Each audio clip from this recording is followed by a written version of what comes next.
बेटा क्यों बजा रहे हो बाजा?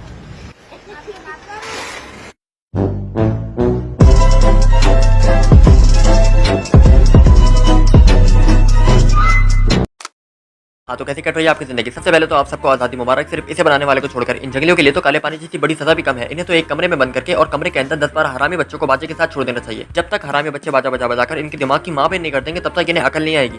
ये बड़ी अच्छी बात कही आप। अगले दिन ये लोग शर्मिंदा होकर या तो बाजा बनाना छोड़ देंगे या फिर जीना ही छोड़ देंगे। मतलब यार इन लोगों ने ऐसी जालिम चीज बनाई है कि जब कोई लौंडा करीब आकर अचानक से बाजा बजाता है तो ऊपर से लेकर नीचे तक हर जगह मिर्च लग जाती है। ऊपर से गले के कुछ हरामी बच्चे सारा दिन बाजा बजा बजाकर अपनी बाजी का रिश्ता दे रहे होते हैं। कंट्रोल। बाजा बजा बजाकर इन बच्चों ने पूरे मोहल्ले का जीना हराम किया होता है। मतलब 14 अगस्त को सुबह सुबह टीटी पॉपो की आवाज आना शुरू हो जाती है। पता नहीं यार आजकल के बच्चे इतने बगैरत क्यों है। यार जब हम बच्चे थे तो हम इतने भोले थे कि जब हमारा दांत टूट जाता था तो हम उस टूटे हुए दांत को अपने तकिए के नीचे रखकर सो जाते थे, इस उम्मीद में कि सुबह चिड़िया दांत के बदले चॉकलेट छोड़ जाएगी। लेकिन सुबह घंटा कुछ नहीं होता था। चॉकलेट तो दूर की बात है, जो दांत हम तकिए के नीचे रखकर सोते थे सुबह वो भी नहीं मिलता था। हमें ऐसा लगता था कि चिड़िया ने हमारे साथ कोई सीन चला दिया। दांत तो ले गए लेकिन चॉकलेट नहीं दी। लेकिन बाद में पता चलता था कि अम्मी ने सफाई करते हुए दांत बाहर फेंक दिया। लेकिन आजकल के बच्चों को अगर कुछ समझाने बैठे तो आगे से फौरन जवाब देते हैं कि तू अपने काम से काम रख। वाकई में यार ये जो आजकल के बच्चे हैं ये बच्चे नहीं है, कुत्ते के बच्चे हैं। बुरा लगता है भाई, आप लोग भी जानते हो। अब जैसे हर साल पॉलिटिशियन हमारे मुल्क का कर्जा बढ़ा रहे हैं, ठीक वैसे ही बाजा बनाने वाले बाजे का साइज बढ़ा रहे हैं। एक दिन आपको यही बाजे ट्रेन में लगे हुए नजर आएंगे और ट्रेन के बाजे हमारे हाथ में होंगे। ये क्या बात करता है यार। अब हम लोग जितना बाजों की आवाज से बच रहे होते हैं, कुछ बगैरत लोग हमें उतना ही बाजे की आवाज सुनाना चाहते हैं। मतलब 50 रुपए में पूरे महीने के लिए 4G पे व्हाट्सएप मिल रहा है, तो क्या किसी को भी बाजे की आवाज सेंड कर दोगे? इन लोगों से मैं एक बात कहना चाहता हूँ कि बवासीर के मरीजों अपनी इन हरकतों से बाज आ जाओ, वरना आखिरत में इससे भी बड़ा बाजा तुम्हारे कान में आकर बजाएंगे हम। अब उन लोगों पर भी लाना जो 14 अगस्त वाले दिन कार के बाहर पाकिस्तान का झंडा लगाकर और कार के अंदर इंडियन सॉन्ग सुन रहे होते हैं। पता नहीं यार ये मनहूस लोग ऐसी जाहिलाना हरकतें करके क्या साबित करना चाहते हैं। और जो लोग अपनी जानों पर खेलकर कायदा के बाजार पर हाजिरी लगवाने जाते हैं उन्हें तो आखिरत में इतना सवाब मिलेगा कि वो जन्नत से भी 2 किलोमीटर आगे निकल जाएंगे। तुम्हें क्या लगता है ये खुदगर्ज लोग जो अपने सगे रिश्तेदारों की कब्र पर नहीं जाते वो कायदा के बाजार पर क्यों जाते होंगे? वहाँ कुछ पढ़ने के लिए, उनकी मगफिरत की दुआ करने के लिए? ओ नहीं भाई, ये लोग वहाँ कायदे आज़म को जिंदा करने जाते हैं। हर लौंडा अपने अपने तरीके से उन्हें जिंदा करने की भरपूर कोशिश कर रहा होता है। कोई बाजे बजाकर, कोई अपनी बाइक की आवाज से, कोई गाने लगाकर, कोई चिल्लाकर, तो कोई मिनी लग में लगाकर। मतलब जितना नॉइस पोल्यूशन पूरे साल में भी नहीं होता उससे कहीं ज्यादा तो एक ही दिन में कायदा आज़म के मजार पर हो जाता है। और यार मैं इन लोगों का दुख समझ सकता हूँ, इसमें इनकी कोई गलती थोड़ी है। ये तो बस चाहते हैं कि कायदा आज़म जिंदा होकर एक बार फिर से इस मुल्क को आजाद करवाए। और इस बात पर मैं इन शपाटरों के जज्बे को सलाम भी करता हूँ। लेकिन मेरे प्यारे शपाटर बरादरी के लोगों, ये नामुमकिन है, समझो इस बात को। अब जो भी करना है तुम्हें खुद करना है। यार तुम लोग शपाटर हो भाई, तुम लोग बिना साइलेंसर के बाइक चला सकते हो, तुम लोग वॉक करते हुए टिकटॉक पर स्लो में बना सकते हो, तुम लोग बिना पानी के नहा सकते हो, तो तुम लोग ये भी कर सकते हो। मजाक से हटकर भाई ये शपाटर हमारे मुल्क की आन बान और शान है। ये लोग 14 अगस्त को अपने साइलेंसर के खतने करवाकर रोड पर चेन बनाकर ना निकले तो भाई हमें तो पता भी न चले कि आज 14 अगस्त है और आज के दिन हमारे मुल्क को आजादी मिली थी। हमारे मुल्क में जो थोड़ी बहुत रौनक बची है वो सिर्फ इन शपाटर लॉन्डो की वजह से।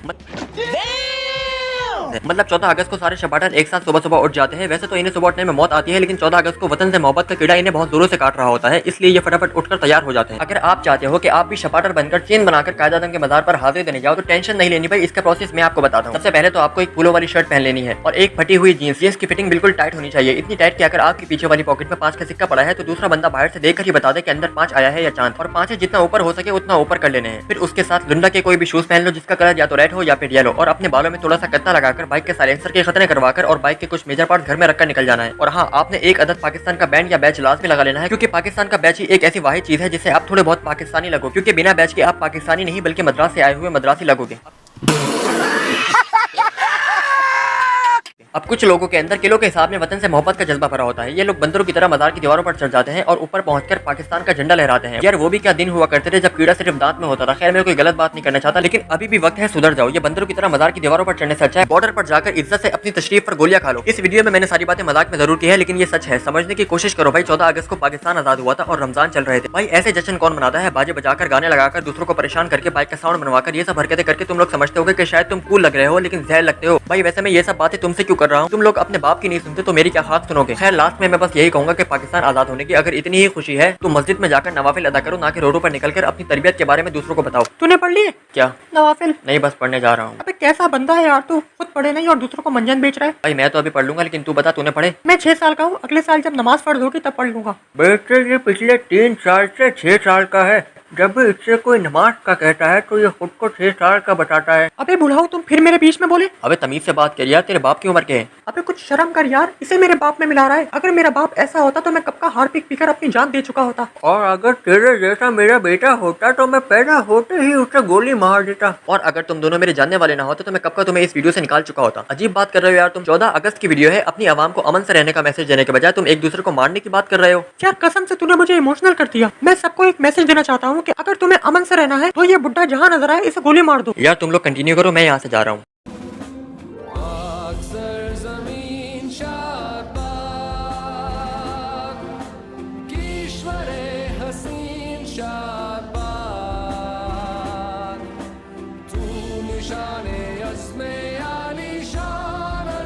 पाकिस्तान मरकज़े यकीन शाह।